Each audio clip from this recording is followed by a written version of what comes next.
guys, I'm going to do 3 short videos about your Richard Avedon research. 1 about the introduction, 1 about the in-depth analysis, 1 about presentation. So your resources are under the blog. Follow the blue link and they're all in the A1 documents folder. So this is the PowerPoint I'm going to take you guys through now. Let's just make my screen a bit bigger. Okay, so good practice in terms of your analysis is to make sure that you read and do your research first. So I want you to use a range of sources, look between different websites to build up a big picture of that work. Don't just use the first thing that comes up on Google.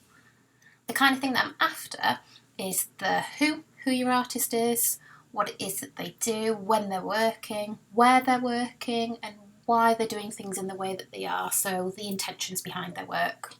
Always, always, always make sure that the sources that you are using are reliable. So good places to look would be on artist websites, articles from art and design websites or magazines. There's lots of journals at the back of the room in photography, or you could look for interviews from your specific artist where they're talking about their work and you can take direct quotes. Try not to use Wikipedia because it's not a reliable source, neither are blogs because they tend to be opinion based and you can't trust the quality of that information. What I really need you to do is break down how the image is composed. So we're looking at techniques, we're looking at processes, we're looking at ideas, subject matter, but also that you would then be able to translate that into your own work.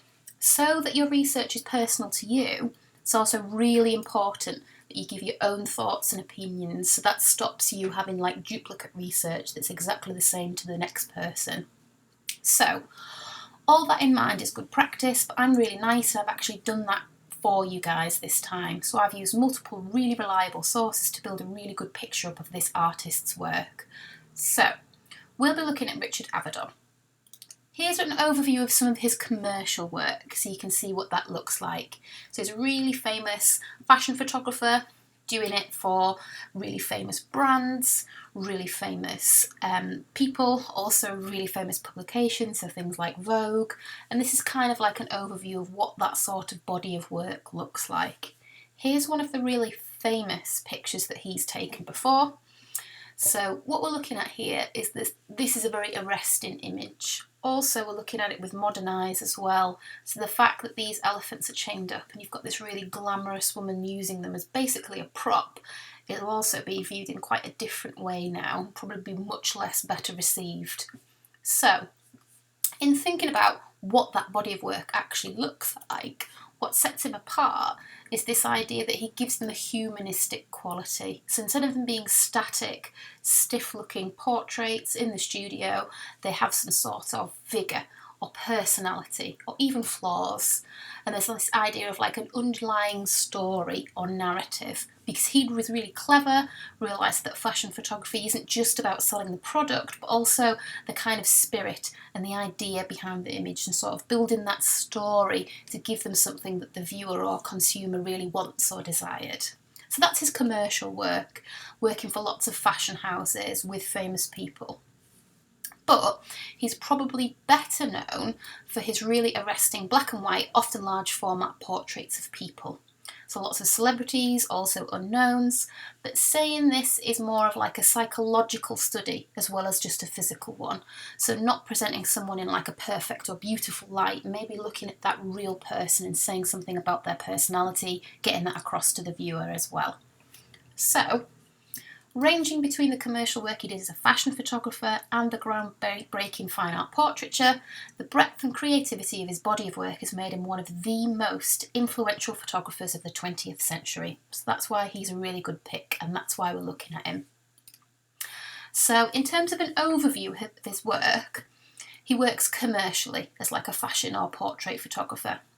So by that I mean he's working for a client or to a brief.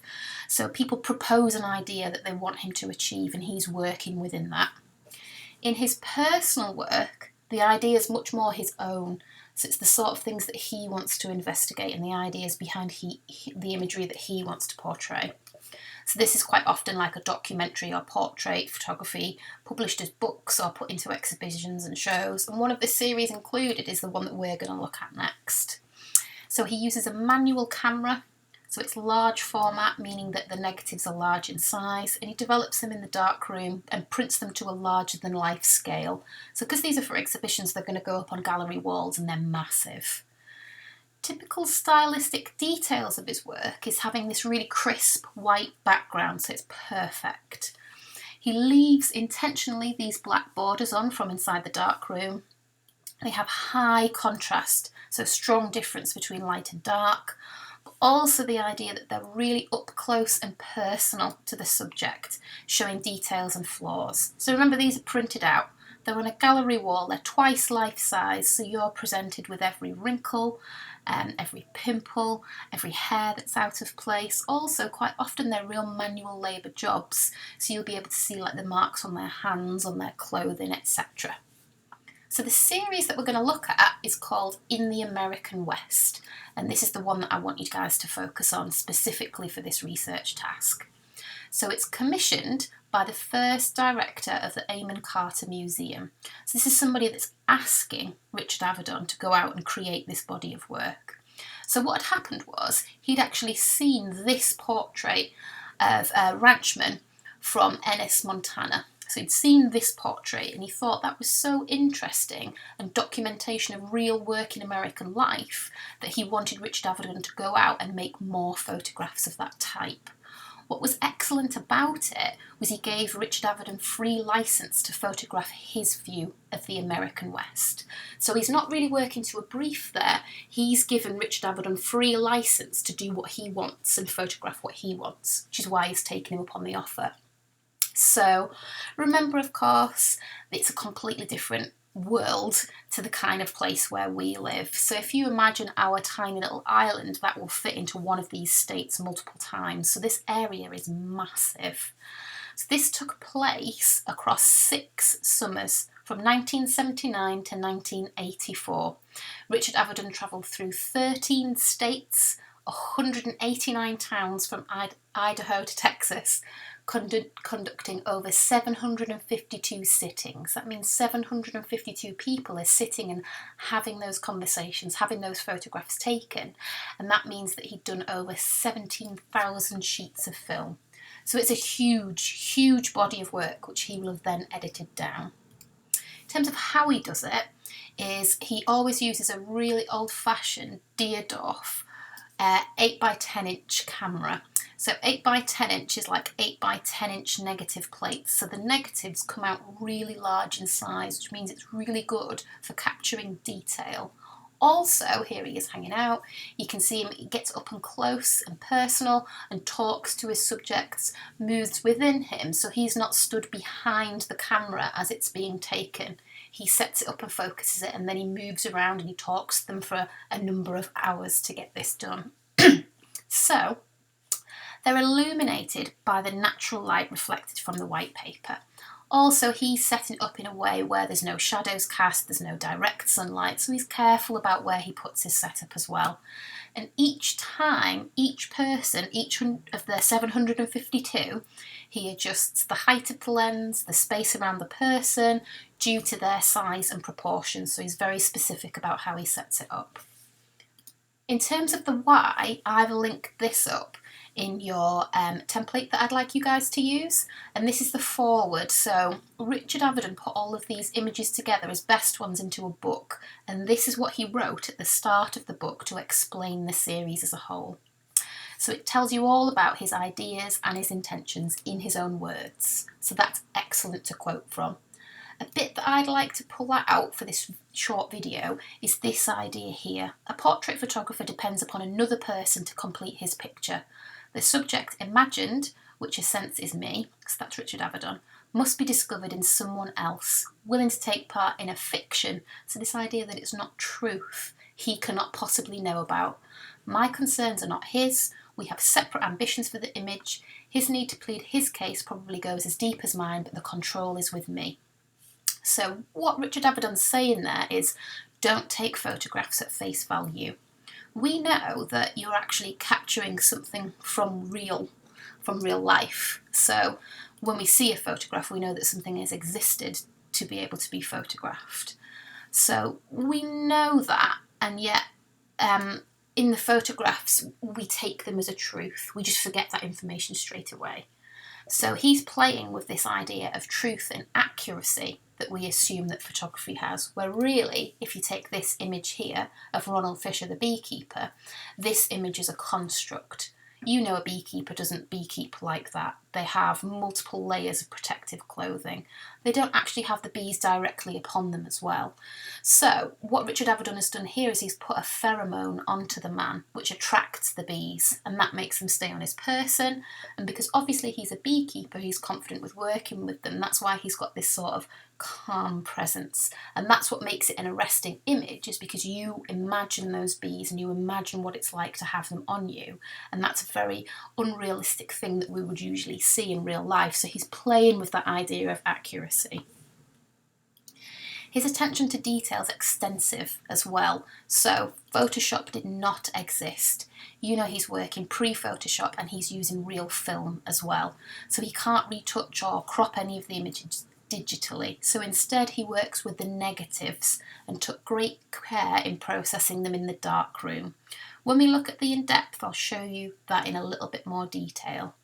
He also searched out and found specific paper types and processes to print them as well, because he's showing these in gallery spaces. He wants control over the image completely. So what he liked about the paper type that he chose was that it allowed for like these really nice warm tones and clear highlights, deep blacks and rich details in the mid values. So it kind of gets all of those tones and contrasts exactly how he wanted them. He also had them printed at a scale that's larger than life, so they have strong visual impact when people came to view them because they're twice the size of a normal person. They're huge prints on the wall.